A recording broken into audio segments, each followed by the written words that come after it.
코로나19 신규 확진자가 연일 수십만 명씩 쏟아지고 있습니다. 잠깐이면 될 줄 알았던 사회적 거리두기는 이제 일상이 됐죠. 모두가 힘들고 어려운 시기라고 하지만 자영업자와 소상공인들의 고충에 비할 수 있을까요? 코로나19로 하루하루 힘겹게 버티고 있는 상인들을 제가 직접 만나봤습니다.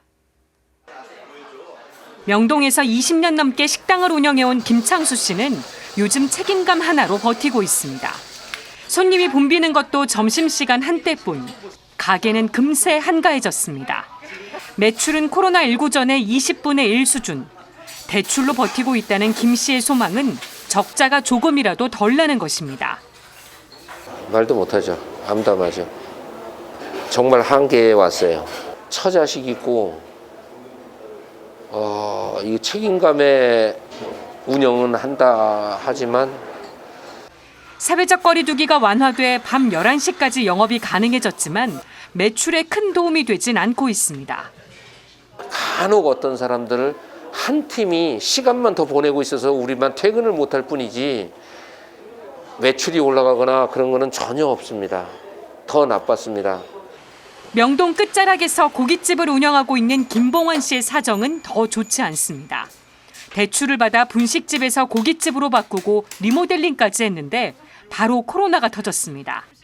하루 매출은 적다 못해 아예 없는 날도 있을 정도입니다. 김 씨는 결국 인건비를 감당하지 못해 요리와 서빙, 설거지까지 직접 하고 있습니다. 천길 낭떠러지, 그다음에 절벽 뭐라 그러죠? 그 벼랑 끝에 선 느낌. 그 안 당해보시면 모를 거야 아마. 신앙이 있긴 하지만 상황이 너무 어렵다 보니 기도도 잘 안 됩니다. 기도 안 돼요. 기도 신이셔. 이것도 어느 정도 조금 그 살아날 근간이 기운이 한 10%, 5% 정도까지 있어야 그것도 기운이 센 사람이 하는 거지. 사실은 그냥 무방비 상태, 정서적으로 완전히 파김치된 상태에서는 안 됩니다. 그거는. 코로나19 3년 차. 서울의 대표 상권인 명동 풍경은 썰렁하다 못해 처참합니다.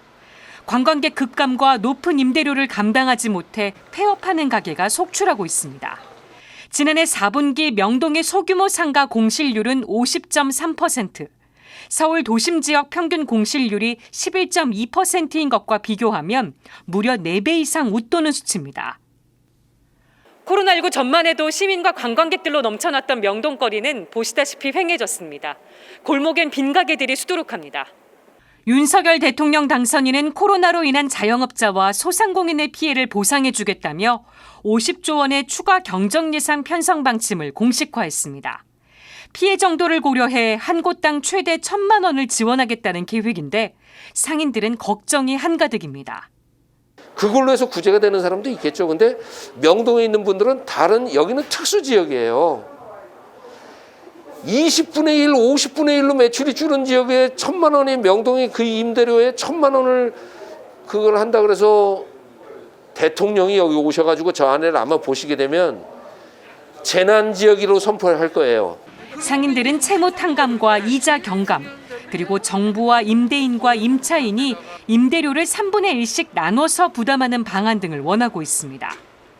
명동은 응급 상황이에요. 빨리 응급 처치를 해주고 50조라도 그 월 임대료, 아까 말씀드린 대출, 그다음에 그 생활비 못 벌었던 거 그렇게 압축해갖고 지원해주면 대단히 효과적일 거예요.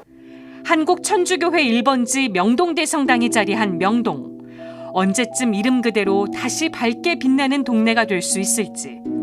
서민 경제를 떠받치는 자영업자와 소상공인이 무너지지 않도록 촘촘하고 조속한 지원이 필요해 보입니다. 지금까지 앵커 리포트였습니다.